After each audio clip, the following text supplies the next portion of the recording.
Eleanor Gray had always been fascinated by the old Blackwood House.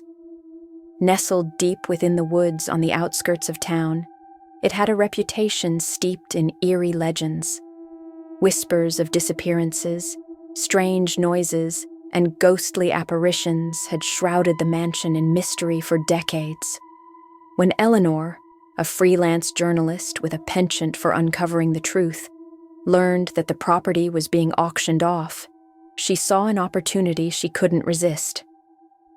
With a notepad, flashlight, and a small camera, she ventured into Blackwood House just before dusk, determined to spend the night and uncover the secrets that lay within its walls.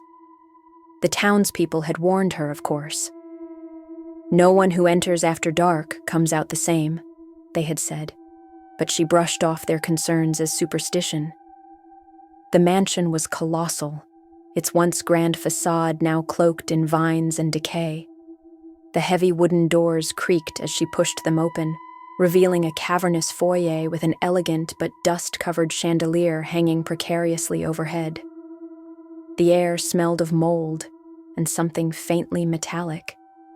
As she stepped inside, the doors groaned shut behind her with an ominous finality. Eleanor exhaled, shaking off the unease creeping up her spine.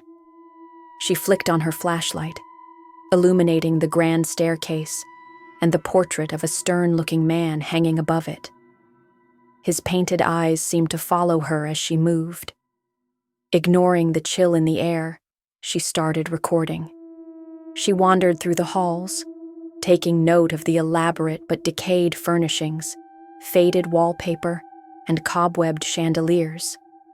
Occasionally, she caught the flicker of movement from the corners of her vision, but when she turned, nothing was there. An hour passed, then two. The house remained eerily silent, save for the occasional creak of the floorboards beneath her feet. She was beginning to think the stories were nothing more than folklore when a whisper floated through the air. "Eleanor." She froze. Her breath hitched.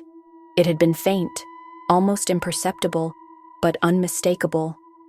Spinning around, she aimed her flashlight in every direction, but there was no one there. A faded leather-bound book lay open on a desk, its yellowed pages filled with frantic, illegible scrawls. Her fingers brushed the spine, and suddenly, the air shifted. A cold gust whipped through the room, sending pages fluttering. The door behind her slammed shut with a deafening bang. Eleanor spun, her flashlight flickering. Then the whispers started again. Louder this time.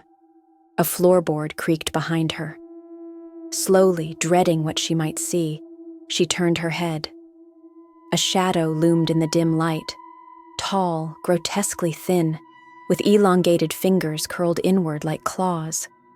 Its face was obscured in darkness, but she could feel its gaze piercing through her.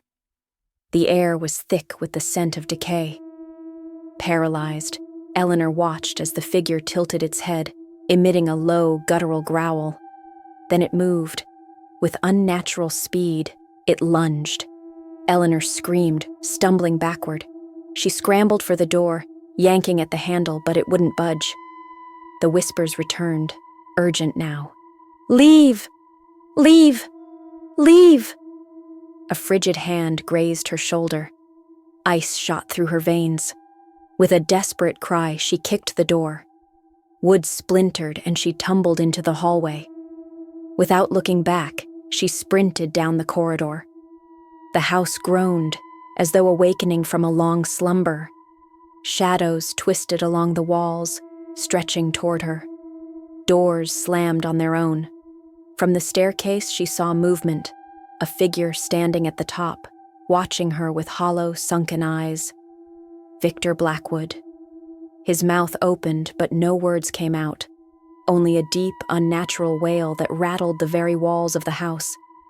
Eleanor fled, her lungs burning. She reached the grand doors and threw herself against them. They didn't budge.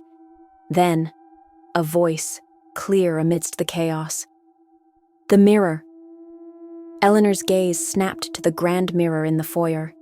Without hesitating, she ran toward it.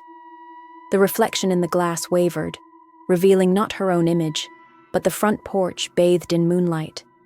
A way out. With everything she had, she hurled herself into the mirror. Glass shattered, slicing into her skin as she tumbled forward and landed hard on the cold ground outside. Gasping, she turned to look back. Blackwood House stood silent, its doors shut tight, its windows dark. No movement, no whispers, only the wind rustling through the trees. She scrambled to her feet and ran. She didn't stop until she reached her car, hands shaking as she fumbled with the keys. As she drove away, she stole one last glance in the rearview mirror. The house loomed behind her, silent and unchanging. But in the topmost window, just for a second, she saw him. Victor Blackwood, watching, smiling,